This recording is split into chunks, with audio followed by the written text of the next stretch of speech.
Bonsoir, bienvenue sur le canapé de Pixel Perfect, votre émission hebdomadaire sur la pop culture et les univers geeks en Moselle et partout dans le monde. Cette semaine, saison 1, épisode 26, avec le retour à mes côtés de Morgane, libraire spécialiste des comics chez Isler BD à Metz. Salut Morgane. Salut. Avec toi, on va parler dans quelques instants des X-Men et du retour des mutants dans une nouvelle série animée cette semaine.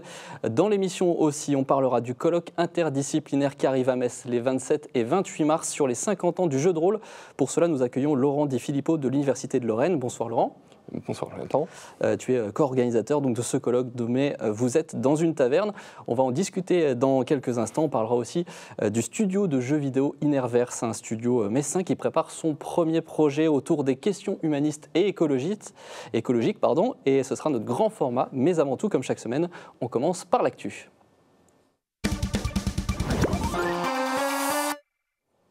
Et l'actu cette semaine, la série qui avait été annoncée récemment.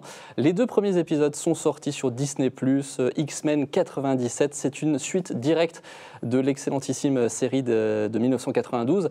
Un premier projet porté par Marvel depuis le rachat de la Fox en 2017. Retour du générique très connu de la série, la musique, plusieurs comédiens de doublage aussi en VO qui reviennent. Tu as vu les premiers épisodes, Morgane. Qu'est-ce que tu en as pensé ? Écoute, j'en ai pensé du plus grand bien parce que je trouve qu'ils ont réussi à allier nostalgie et modernité. On a quelques petites scènes d'action qui sont tournées en 3D et qui vient faire un peu contraste avec le chara-design des personnages qui est pour lui et pour le coup très marqué années 90. Ouais. Et effectivement, on ne peut pas se fier à 2 épisodes. Hein. Là, en plus, ils ont mis un climax à la fin du 2e épisode pour justement inciter à regarder la suite. Voilà. Il faudra voir sur la longueur si ça tient ses promesses. Mais en tout cas, ouais, on a un statu quo qui est, j'allais dire original, pas tant que ça, parce qu'il y a eu tellement d'histoires des X-Men différentes que finalement, on retombe toujours un peu sur les mêmes patterns. Mais donc là, on commence avec la mort de Charles Xavier. Qui était la fin de la saison. Voilà, qui est le chef des X-Men gentils, on va dire, entre guillemets. Et donc qui sont maintenant sous la coupe de Cyclope et un Magneto qui est plus terrifiant que jamais, mais qui, comme Thanos quelque part, a une part de bienveillance quand même dans son côté maléfique, quoi. Donc, alors sans spoiler, puisqu'on l'a vu dans le teaser, Magneto qui justement annonce en fait aux X-Men que ce sera lui le futur chef de la maison Xavier. Yes. Voilà, donc ça commence comme ça. En effet, une série, je l'ai vu aussi, une série très travaillée, comme tu le disais, avec une direction artistique, tu le disais, très années 90. Ouais. De l'animation qui fait en même temps assez kitsch et en même temps, c'est très référencé pour cette époque, donc ça peut faire plaisir justement. Moi, j'y ai vu évidemment des références aux X-Men, The Animated Series, qui est la série. On peut aussi penser au Batman Animated de Bruce Timm. Voilà, c'est à peu près les mêmes plans. Il y a même certains plans sur le premier épisode où on a l'impression que c'est Batman qui va sortir, qui va arriver. Certains sites américains parlent aujourd'hui du plus grand projet X-Men à ce jour, qui existe carrément. C'est pas un peu le poids en fait, de la nostalgie qui fait dire tout ça ? Est-ce que c'est parce que c'est nostalgique que ça marche bien finalement ? Je sais pas, je pense qu'ils sont très forts en marketing et ils ne sont pas avares de superlatifs pour vendre leur projet. Et là, en plus, c'est un projet qui leur tient vraiment à cœur, et enfin, même plus qu'à cœur aussi pour leur porte-monnaie, parce que c'est la première fois que les X-Men reviennent dans le MCU, le Marvel Cinematic Universe, donc sous forme d'animé et encore pas avec des croisements avec les autres personnages. Mais voilà, c'est le premier projet X-Men qui revient sous l'ère Marvel, quoi. Et Laurent, toi, on en parlait tout à l'heure dans les coulisses, tu as vu la série dans les années 90 ? C'est ça, ouais, je l'ai vu quand j'étais ado, ouais. Donc cette série-là, c'est quelque chose qui pourrait vraiment t'intéresser ? Carrément, ouais. Ouais, je vais y jeter un œil, évidemment, surtout que j'ai suivi un petit peu ce qu'avait fait Marvel aussi ces dernières années. Donc voilà, dans les jours qui viennent. Alors là, tu t'en as rapporté sur le plateau, les séries X-Men, évidemment, ça marche aussi très bien en comics. D'ailleurs, il y a un comics qui servira de prequel de la série, qui sortira le 27 mars en même temps que l'épisode 3. Ça marche toujours autant, les X-Men en comics ? Alors, ce qui est intéressant, c'est que les 2 dernières années, là, on a eu un nouvel arc. On appelle ça un arc dans le jargon des comics. En gros, c'est une histoire qui peut avoir une centaine de chapitres, comme beaucoup moins ou beaucoup plus.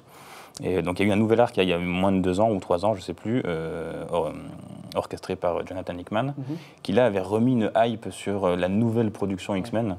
Et par contre, ça s'est peut-être un petit peu trop tiré en longueur. Moi, j'ai pas tout lu cet arc-là, et d'après mes clients, ça diminue en qualité.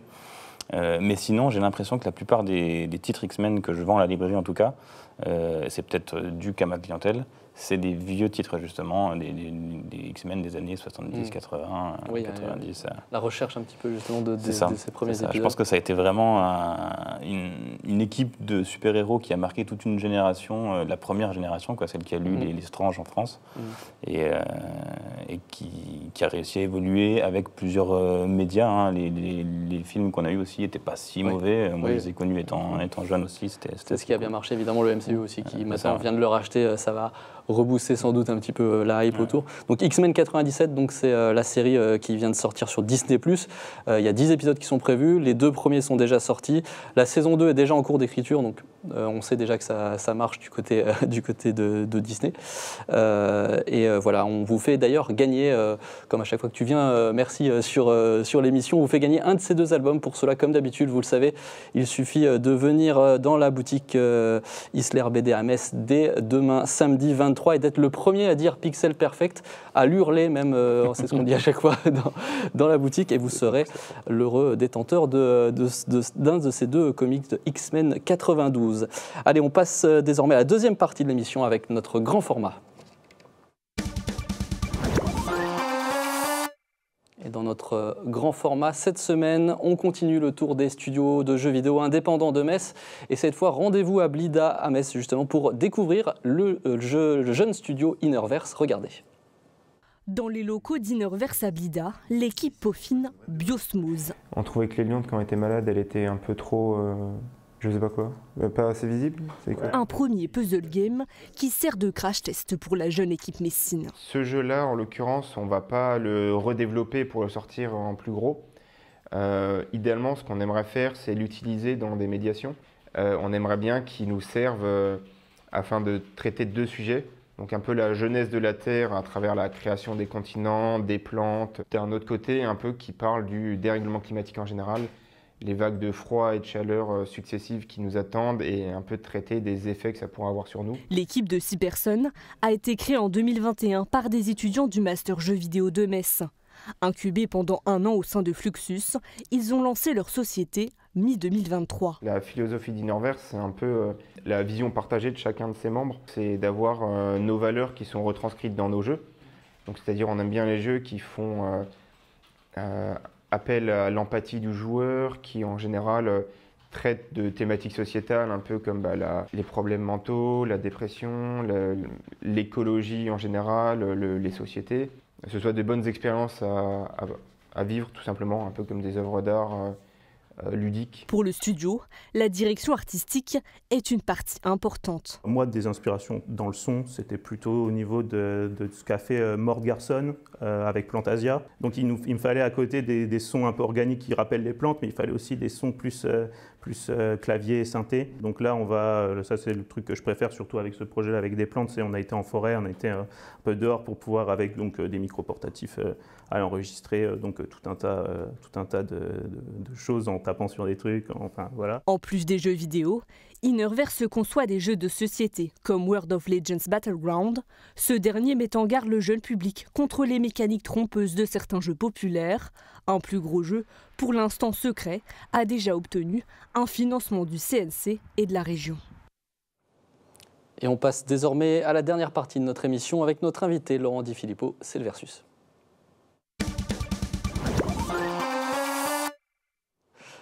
Laurent, tu es maître de conférence, docteur en sciences de l'information et de la communication, et tu seras l'un des co-organisateurs, puisque vous êtes nombreux, du colloque interdisciplinaire à Metz les 27 et 28 mars sur les 50 ans du jeu de rôle.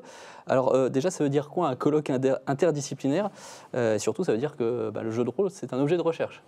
Oui, alors le jeu de rôle, c'est un objet de recherche, comme plein de jeux ou toute la culture populaire en fait aujourd'hui. Hein, Ça a pris un peu de temps à vraiment s'installer dans la culture universitaire, mais maintenant, ça y est, on est plusieurs quand même à travailler dessus depuis une vingtaine d'années sur les industries culturelles. Et donc le jeu de rôle, on a, en fait, avec William Blanc, au départ, on avait l'envie d'organiser un événement autour de cet anniversaire, parce que 5 décennies, c'est quand même important. William Blanc qui est historien. Voilà, c'est ça, qui est un des co-organisateurs aussi.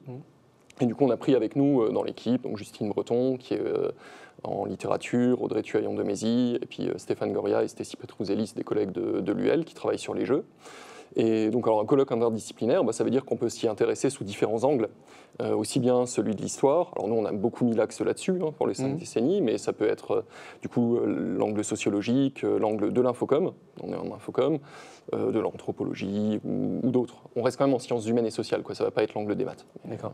Donc voilà, donc le but c'est de parler du jeu de rôle sous toutes ses formes.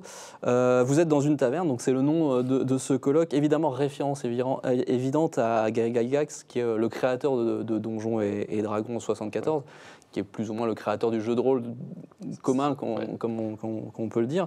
Ta spécialité, c'est aussi les récits scandinaves.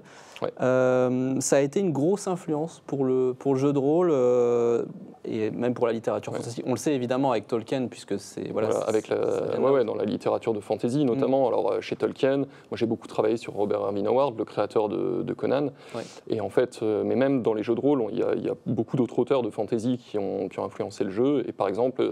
Poul Anderson, qui a écrit un livre qui s'appelle Three Hearts and Three Lions, donc 3 cœurs et 3 lions, et c'est dans celui-là qu'on trouve le troll qui régénère. Et aujourd'hui, tous les trolls qui régénèrent, en fait, c'est une référence à cet auteur-là qui est passé par Donjons et Dragons. Donc il y a plein de références des mythes nordiques comme ça qui sont passées par la littérature, ou même des emprunts, parce que pour ADD, ils avaient fait un supplément spécial pour jouer des vikings, par exemple. Dans Planescape, qui est le multivers de Donjons et Dragons, il y a même un des paradis qui est Gladsheim ou Isgard, qui est basé sur les mythes nordiques.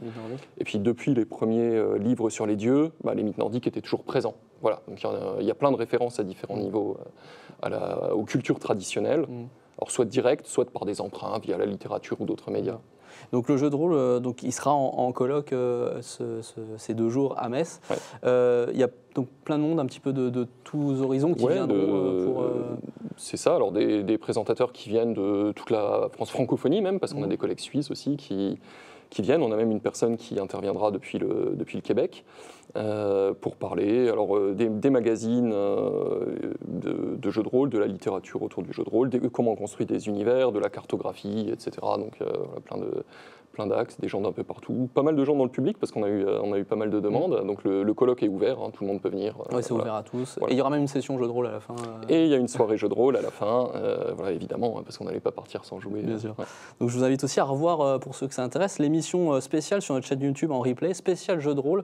Le 16 février dernier, on avait invité 2 rôlistes sur le plateau pour débattre plus en profondeur. On avait parlé déjà du colloque et on avait parlé justement, là on a parlé du colloque, mais on pourrait évidemment s'étendre sur la pratique.